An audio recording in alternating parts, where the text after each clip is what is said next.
In 1959, a writer from upstate New York walked into a CBS executive's office with the most unusual pitch in television history. He wanted to create a show about ordinary people stumbling into extraordinary situations, stories that would bend reality and challenge audiences to think differently about their world.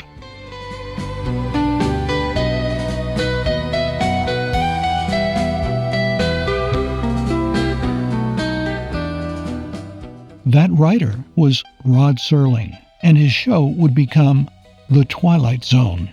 But the path to that extraordinary series was anything but ordinary. Rodman Edward Serling was born in Syracuse, New York in 1924, the son of a grocery store owner. As a young man, he seemed destined for a conventional life, until World War II changed everything. At 19, he enlisted as a paratrooper and found himself jumping into some of the Pacific Theater's bloodiest battles, including the Philippines campaign. The war marked Serling in ways that would echo through everything he later wrote. He saw friends die, witnessed the arbitrary nature of survival, and came face to face with both human cruelty and unexpected heroism. When he returned home, he carried with him a deep skepticism about authority and a profound understanding of how quickly the normal world could turn into a nightmare. Serling used the GI Bill to study at Antioch College, where he discovered his talent for writing. By the early 1950s, he was crafting scripts for the golden age of television drama, shows like Kraft Television Theater and Playhouse 90. His breakthrough came with Requiem for a Heavyweight, a powerful story about a washed-up boxer starring Jack Palance, performed live on television.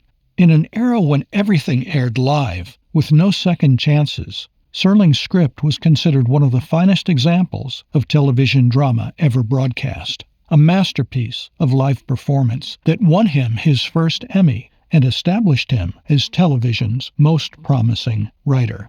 But success came with frustration. Network executives and sponsors wielded heavy scissors, cutting anything they deemed controversial. When Serling wrote about corporate greed, they sanitized it. When he tackled racial prejudice, they demanded changes. His script about Emmett Till's murder was so heavily censored it became unrecognizable. By 1958, Serling was at a breaking point. He'd won multiple awards, but felt like he was writing with handcuffs on. That's when inspiration struck. What if he could smuggle his most important ideas past the censors by disguising them as science fiction? The concept was brilliant in its simplicity. Executives who wouldn't let him write about racism might approve a story about prejudice against robots. Sponsors who banned stories about war might embrace tales of conflict on distant planets. Science fiction was considered harmless entertainment, which made it the perfect Trojan horse. Serling pitched his anthology series to CBS as The Twilight Zone, a place where anything could happen. But beneath the surface thrills, he was crafting something much more subversive. Episodes like Nightmare at 20,000 Feet showed a man spotting a gremlin on an airplane wing, but really explored paranoia and the terror of not being believed. To Serve Man appeared to be about benevolent aliens helping humanity, until the shocking revelation that their guidebook was actually a cookbook.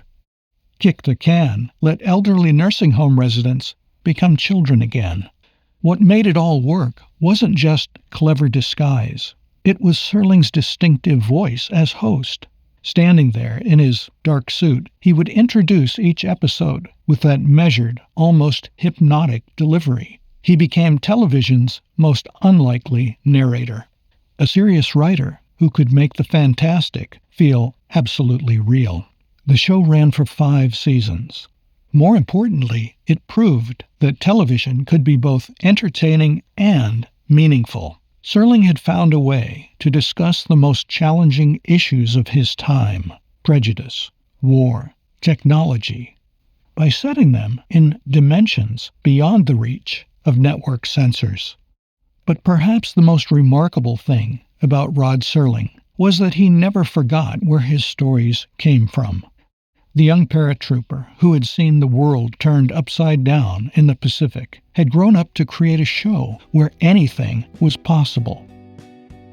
Rod Serling died in 1975 at just 50 years of age, but his influence on storytelling continues today. He proved that the most powerful truths sometimes come wrapped in the most unexpected packages, and that a writer's greatest weapon against censorship might just be imagination.